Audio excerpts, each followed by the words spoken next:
Here we go. Hopefully, Akash Baruch will give me siyata d'shmaya because this is a difficult Mishnah. We have last week. I just want to review last week's Mishnah because I believe the impact of this week's Mishnah is based on what we learned last week. We learned about this some kind of a drain that's in the middle of the mikveh. If all the water is held up by it, then it's all called shuvim. If it's on the side, it's not shuvim. If it has a sheer mikveh beforehand, then it's not shuvim. And the crux of the issue, which we discussed last week, was that what kind of business is that? Does it? It's holding up the water. Is the water inside the cup or not inside the cup? Maybe it's inside the cup. That water is shuvim. How does it make everything else shuvim? And we explained that it's holding up the whole thing, and that's enough of a liability.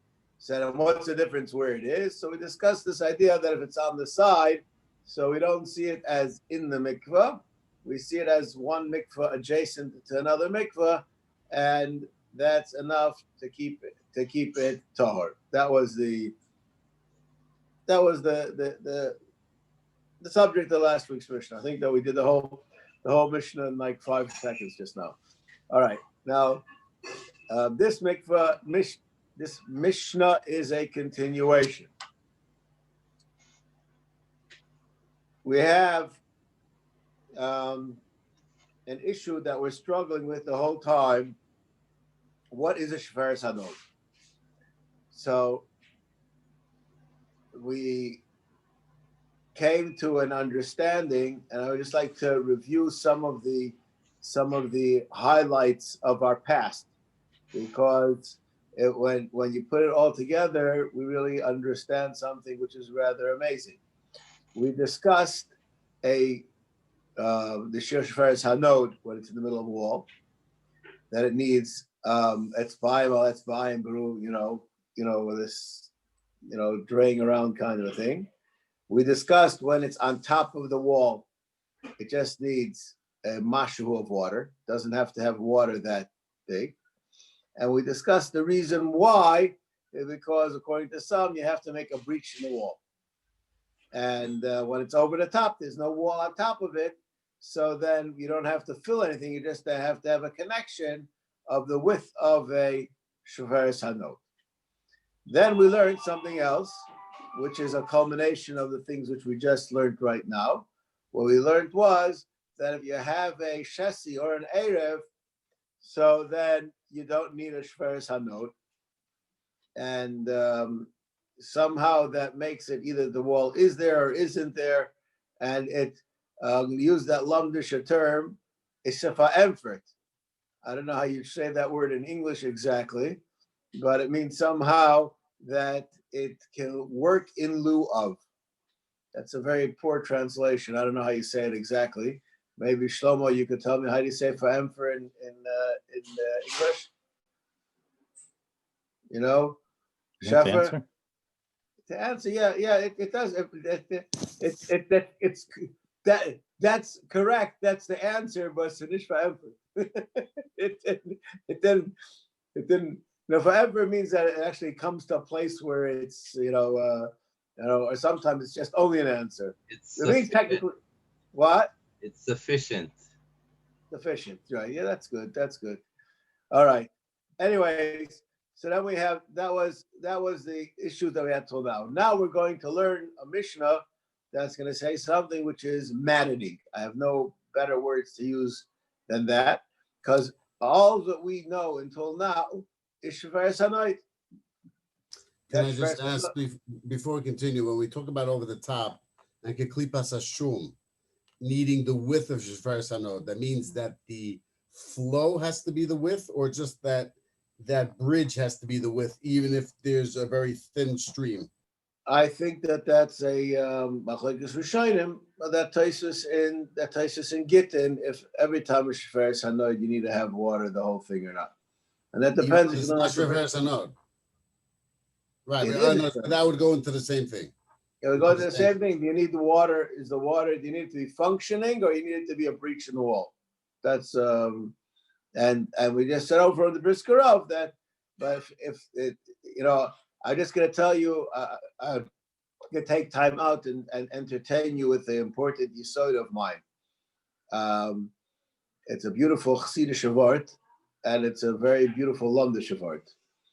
There's a halach in Hilchos Treifus that if you have a hole in the tchol, which is the spleen, so even though a nekev betchol is a treifa, but the case that the Taz speaks about, that you had a whole herd, that all of them had this hole, so the Taz says that it must be that they were born that way.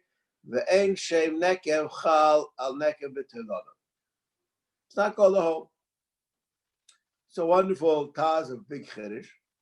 Comes the Noid Yehuda in the Zagoyes and Shulchan Aruch, and he challenges the Taz's premise. The Taz says, "Ein shem nekev an a nekev b'tilana."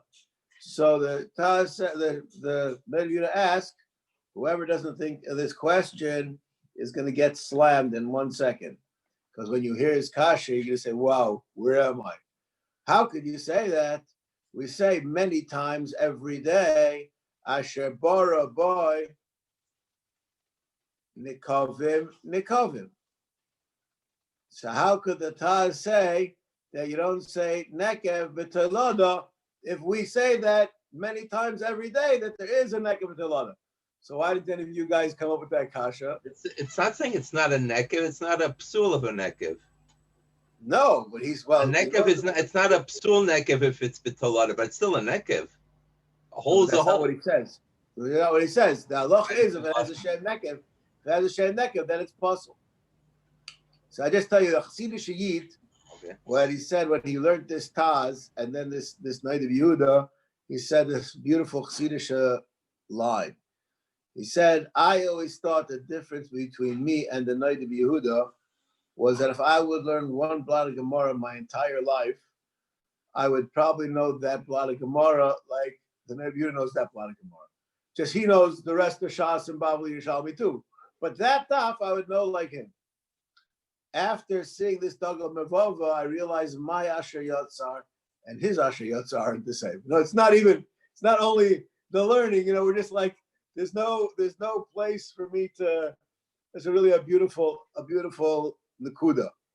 Now, the problem is this night of Yehuda is that it's too good to be true. The Taz did say Asher Yotzar, and his Asher Yotzar, I presume, was at least as good as the night of Yehuda's. So what is the answer for the Taz? So I'm going to answer, this is my answer for the Taz, and it's a Lom de Shavart, and it's going to help us out over here. People buy for their children stacking toys. You have a circle, the smallest circle, and there's this thing, and you stick them on, and you got to stack them, okay, in the right order. So that is basically, that's a circle with a hole in the middle of it. Then you go to the store and you buy bagelach, you buy pretzels that are circle pretzels. They also have a hole in the middle of it. Right? So far we're okay, parents? The difference is that there is no hole in the bagel. It's a shape. The shape created a hole. Whereas the stacking toy, being that you use the hole, it's a hole. It's something totally different. It's not like the bagel that's round. It's just the shape of the. You're not going to say, well, you say it's not a sholem, it doesn't have a hole in it. But where the stacking toy, where you use the hole, so by the fact that you use it, it gets the name of a hole. So an Asher Yatzar, Asher Bara Boy Nikavim, those holes function. Those are pipes. Those are used to move stuff from one place to the other. that is a different kind of a hole than the hole in the spleen that's just a shape. It's not called what the Taz says is 100% true. A nekev b'toiloda does not have a shame nekev because it's just a shape. What's the difference if it happens to be closed or not closed? Yeah. Yechiel, why are you thinking? I try to do that once in a while. But the Rav is talking about the functionality? Yeah. The functionality makes the hole a shem of a hole. So, but one second, but if it's a defect, when it's not if it's a defect, no, the difference is like this. If it was congenital, if it was born that way, so then we say, no, that's what the Taz's Chiddush is. Right, no, shum davar lo kara. But if it was born with a whole spleen and all of a sudden there's a hole in there, so that indicates to me that something went wrong, right? Something went wrong, correct. Something got pierced or whatever. Right, that something happened. But Barabon Kavim is our functional openings. That's nothing to do with. That's a whole different subject. It's a different subject. It's not related at all to what the Taz is talking about. Shlomo, are you with me? Okay. Now we understand that the Shefer, I didn't ask you. That's right. now we get to the Shefer's Hanod functions as a hole between two places to move water or to connect water or to connect bodies of water or the receptacles of water to make them into one. So that's what we're talking about. The Shefer's Hanod has a function. Now we're going to discuss, and we discussed this idea that when we had in the last Mishnah, it's not called She'uvim if it's on the side. Why? Because it's not in the middle.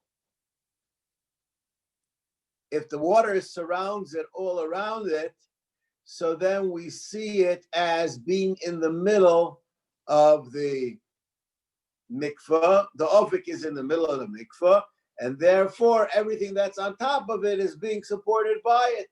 Whereas if it's only on the side, so then we say it's like a mikveh b'tzad, a mikveh, a kosher, a she'ubim, a yad, a megashamim, and each one stays with its previous status. Yeah, that's the Mishnah that we learned before.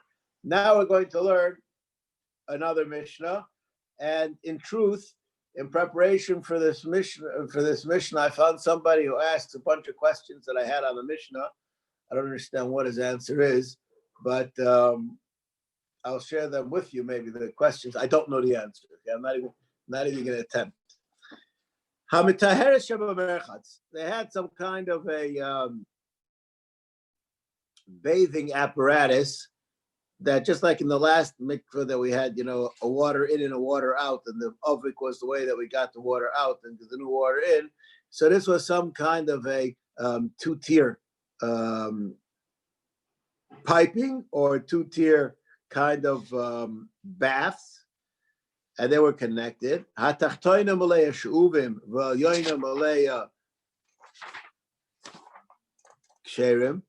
The lower one has shov in it, and the higher one has megshamim. Im yesh keneged hanegev shlosha lugim pasul. If keneged hanegev means I don't know what you call opposite. That exactly. Opposite. Yeah, but the word is that the right word? Opposite, but that's what it means. I mean, whatever. It's facing it. That's not opposing it. Yeah, abutting. Okay, abutting. Yeah, very good. Then it's puzzle. Now, why is it puzzle? That's the subject of the Mishnah. Why should it be puzzle? What happened over here that should make such a thing? And it makes a mathematical computation.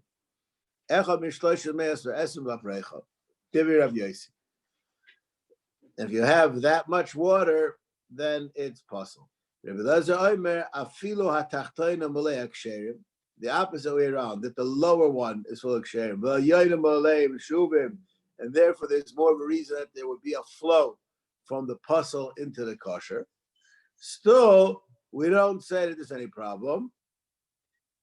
V'yesh mitzad hanekef shel shalom kosher. Why? Shalei omru ala shloisha lugim shenaflo. The psul of shloisha lugim has to be that it fell into it.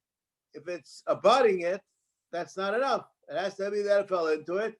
And the chiddush of this Tana is, even though the hole is so big that it's a gimel lugim hole, we still see it as two separate entities, and it's not naflu toichoy.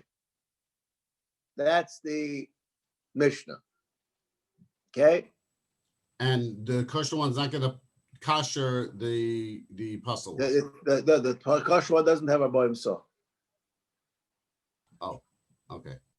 I'm sorry. It's my fault. I didn't say that. But that's the Yesod of the Mishnah. Now, I'm going to share with you the questions that I don't have an answer to. I don't know why in the world we discussed a mitaharis. We could have said the exact same thing with two mikvos. There's nothing informative, even with speaking about this mitaharis. What do we want?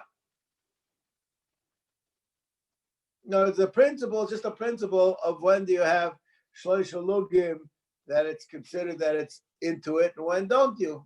Okay, that's a wonderful question. We could have that with a mikveh by itself alone. I don't have an answer to the question. I will maybe suggest something, but I don't have an answer to the question. Anybody want to answer the question? I'm looking for an answer. I'm desperate. Okay. Sheffer, you have a thought? What specifically is the case? That's why I'm trying.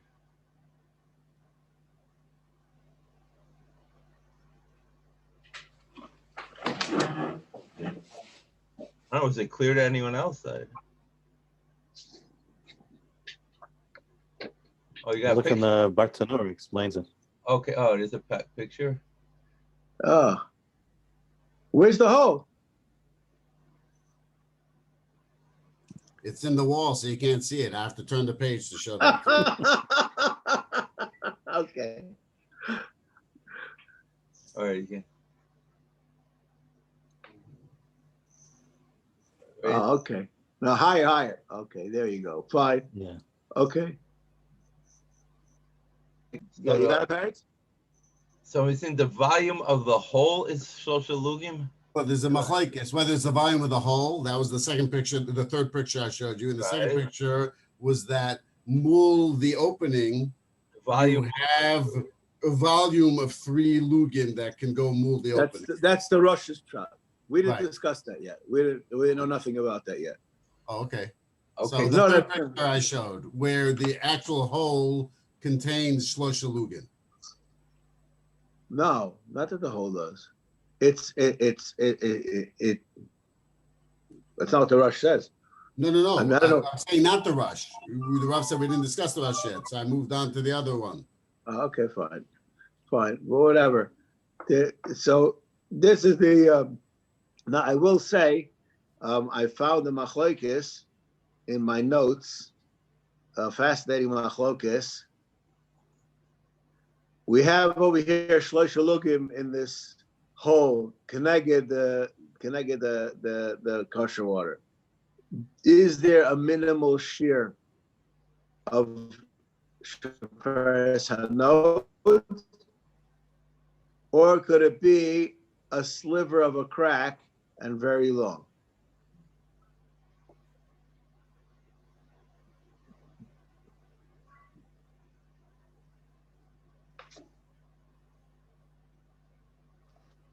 What's my question?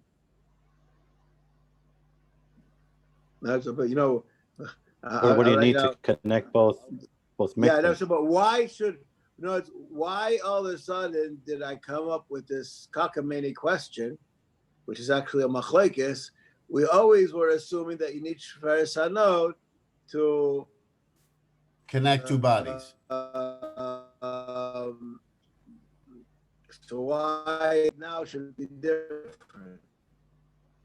So I believe that the answer to that question has to do with the nature of what is happening over here. What is going on in this Mishnah? Because it's against it, so therefore you have Gimel Lugim there. We're having it be a Ba'emtza. This is a svara in the water, or this is a svara in the place? Well, it would seem to be a sar in the water because we're trying to get Gimel Lugim into the chaser. Okay, bingo. So you said, it's the whole time when we were discussing Sheferes Hanoi, we were trying to rip down the mechitza. Invariably, maybe the water has to mix, but the subject is the mechitza. In Gimel Lugim, we're trying to get the water inside. So it could very well be that you don't need a Shveres Hanot. But then again, isn't there this idea that if a person stands with Gimel Lugim and he's pouring a very thin stream and it takes him 10 minutes, that's not necessarily Gimel Lugim Shenaflu? Does that have to be Neufel B'Vasachas? That is true, but I don't know why are you asking that question. But what does it have to do with what we're learning right now? No, because besides that you're reminding me that there's a first parak in Mikvaot. because the Rav said that if it's a sliver, is that also okay? Yeah. As long as there's enough. But it's on but it's still be at one time. Well, I'm saying if it's a thin enough sliver, it'll seep through. Eventually, you'll get your shlosh lugim. It might take at one time. It depends how long it is, right? Mm. Well, how much water is in each mikvah? But anyway, I just want to knock down your chiyuv because it's good for bowling. That halacha is only if you didn't have a mind to have it mixed. If you had a mind to have it mixed, then it could be zachar. Anyways, but that's a technical answer to your question. How much water is in each mikvah? One has 39. In the kasher mikvah. That's it. 39. It's chaser. It's chaser. It's chaser. It has 39. To be chaser. So, and we have the shuvim there. So it doesn't, and then it said the shuvim there before you got to 40. Is that the deal? Yeah. Okay. So the question is this Gimel Lugin Shenaflu into a chaser or not? That's what we're trying to. It's one that was Gimel Lugin was there before it became 40. It didn't fall in. It was there when you were making it. It never fell in. It never fell in. Maybe it never fell in. It was there. It never fell in. Wait. There's gravity here. So there's water in one of them. There's a hole in between them, and you're putting water in the other one. How did it not fall in? Okay. That's a very good question. Maybe the hole was opened afterwards. After the shuvin was full, and the other one had meg shamin, but it was chaser, then you get the hole in there. And you open it for a second, and you close it back up. It has to be closed it back up because otherwise it would actually go in. It was open for a second, and you close it before water could flow. You have a little water flow, but you didn't get it. It still stayed at two different levels.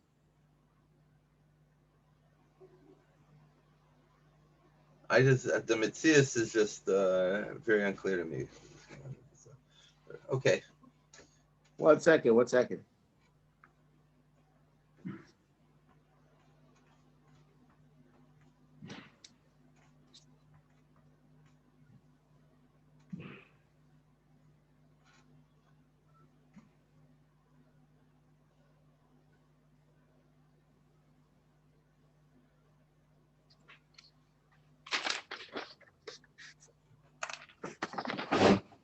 Problem is I can't see it when I'm doing this. Okay, this is one. This is the higher one. This is the lower one. And there's a hole in between them with a plug in it. I pull out the plug for 1 second. So it's true this will drop a little bit. But I put in the plug before, how much, just 1 second, what came out? A very minute amount of water.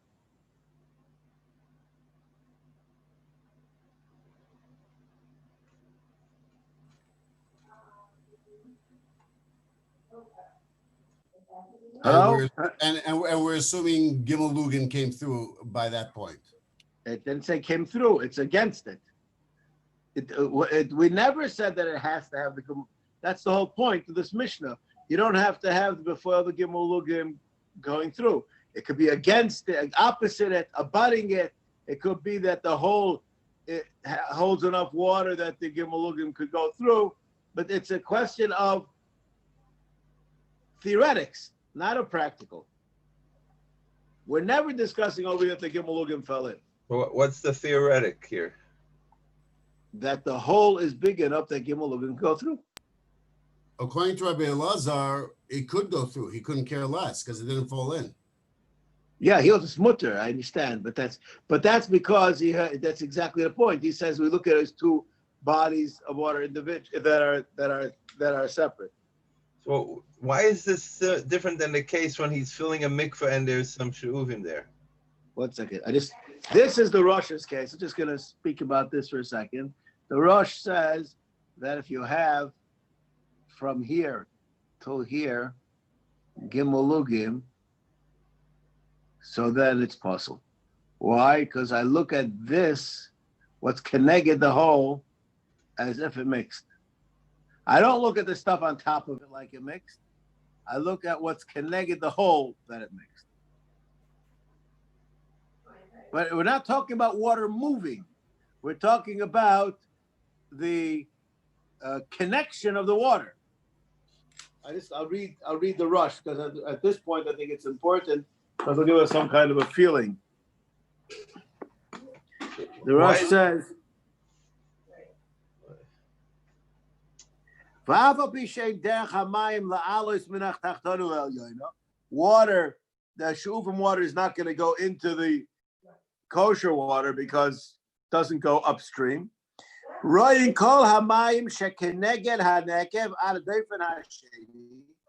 the water that's across from the hole until the wall that's opposite.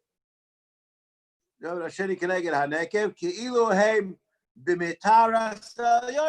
look at it as if those waters are in the taller one. Why? Because we look at it like all the water that's across from the hole, like it's inside the top one. So he would definitely need it.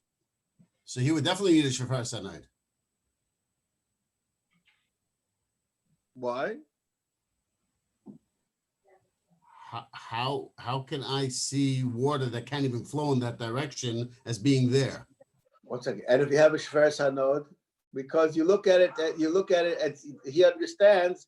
I mean, you're right. It's easier with shofar sanod, but he looks at it as the amount of water that's connected a crack is it can flow there. It's natural ways to flow there. Right. Although we just said that naturally it won't flow there because it's in the lower. No. Yeah. You're right. That's because gravity won't let it flow there. It's got pushed away. But it's connected. The waters are connected. So that's why I was advocating for shofar sanod, because how do we see that? No. Because shofar sanod, you know what? I just want to. Shofar sanod will automatically make them connected. They are one water, right? It's right. This is not connected, and it's keilu connected. Correct. If I would have, I'll just make an analogy from science. What they invented about 10 years ago, this thing called the Shabbos lamp. You know what I'm talking about? Yes. Do you know what what's the chachma of the Shabbos lamp? The chachma of the non-incandescent bulbs. What? Non-incandescent bulbs. No, you can make it with incandescent bulb also. The price. What? The price. Yeah, that you can't do anymore with an incandescent bulb. You can't even get one. Incandescent bulbs, you'd have to make it very large. The chiddush, the trick, is that air flows around corners, and light does not travel around corners. So what they can do is they created that there's an airflow that it doesn't get hot, but still no light can escape. This is the genius behind this contraption. You know, I'm not. You were aware of that, Yechiel, that was what was going on, or just you hop what I'm saying now? I'm hopping now. I never analyzed it. That's what's going on. It's an amazing device. Okay, Shlomo, I think you just hopped it. Right? I can see the light bulb just went on. anyways, the water that's connected the hole is there. I don't have to connect it. I see it as there. That's what the Rosh is telling you.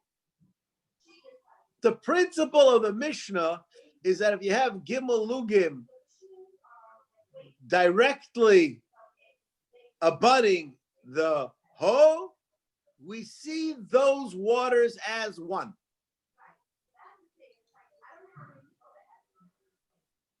It's like if it was if it was a piece of ice, so to speak, you know, went into there and out.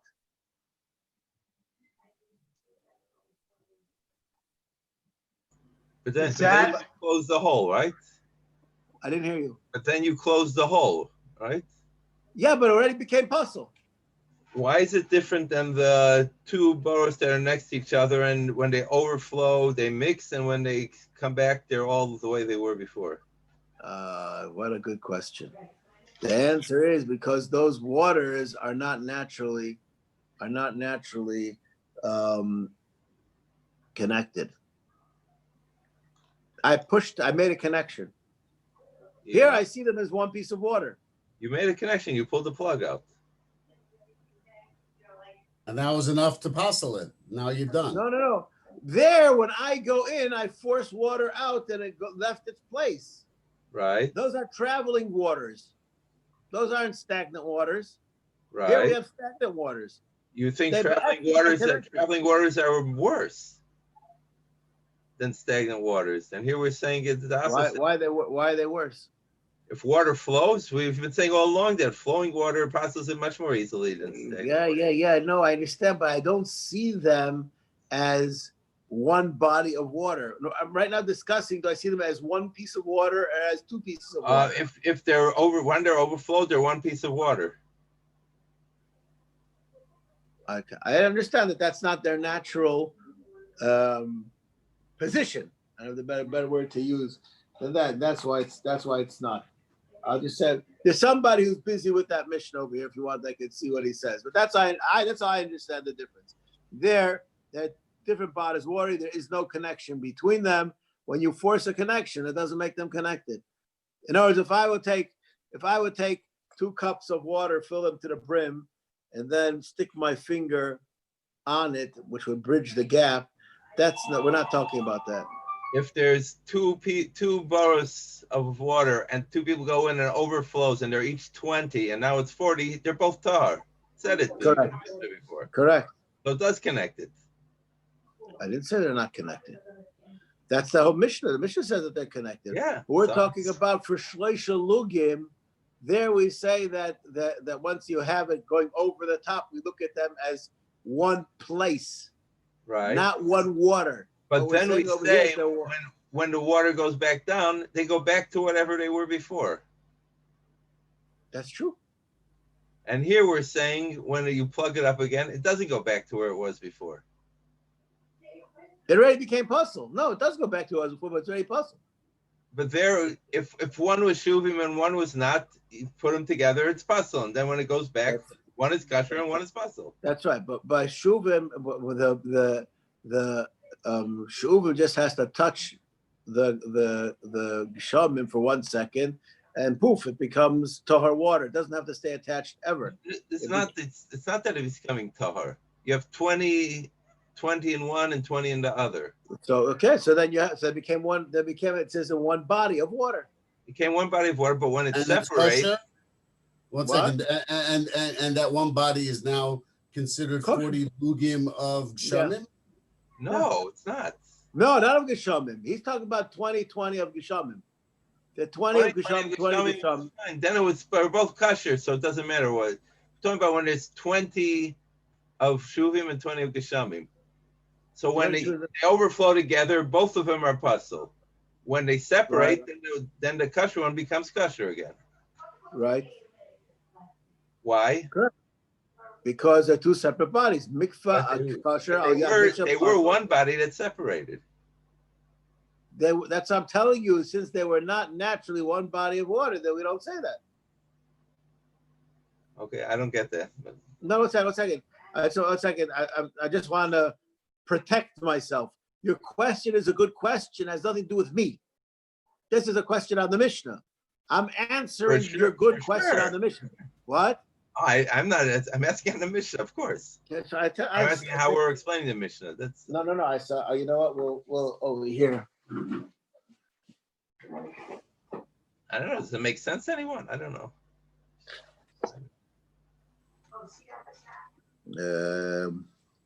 What happens when we have two mikvahs that are same size, same height, parallel? They're up against each other. One has there's a shofar sanod between the two of them.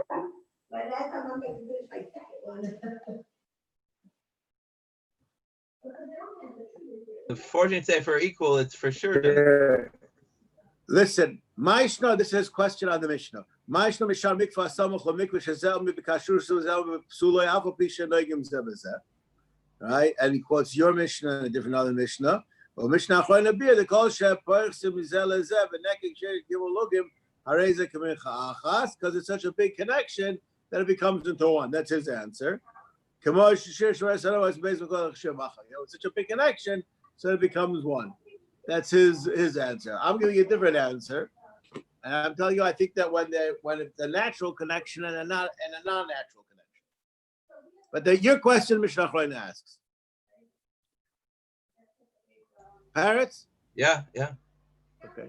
I don't. No, I knew somebody asked it. I don't understand his answer either, but okay. If we have two mikvahs, same, not like our Mishnah where one's high,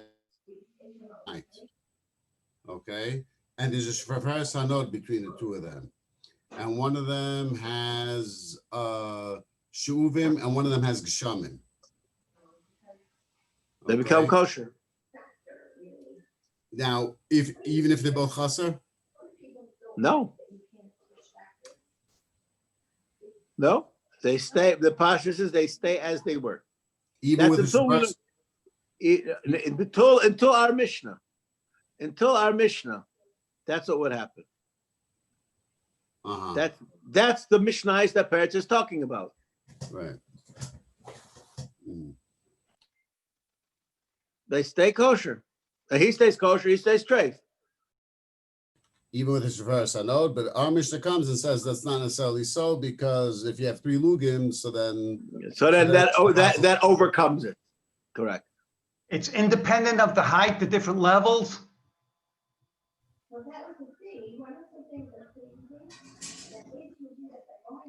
I'm not sure I know what you mean. You want to know if it would be the same halacha if they were the same level? Yes, sir. Yes, I think it would be the same halacha because the poskim, the Mefarshim all say, and kol shekain if it will be the other way around. In other words, they're expressing this idea that it doesn't make a difference which one is higher, which one's lower. So the Mishnah is really misleading by saying tachtona and alyona or alyona and tachtona. Well, the Mefarshim say it was on purpose because when the kasher is higher, you would think that it goes down and the puzzle doesn't go up. Yeah, yes, you are right, Paris, but he's also right. It really has nothing to do with it, and that's what we're trying to express. That it could, even when it's it doesn't issue which one is higher than the other. That's what the Mishnah is exactly coming to say. But if you read it simply, it's misleading. All right, I guess we'll stop over here. Okay. Ari, this is what happens when you're not there in the beginning. I was there in the beginning and I'm confused. So you know what? In Brisk, they say there's two kinds of ich weiß nicht. There's one ich weiß nicht which comes before you start learning, and there's one that comes after you start learning. Yeah. All right. Okay, have a good night. nice. Okay. Call to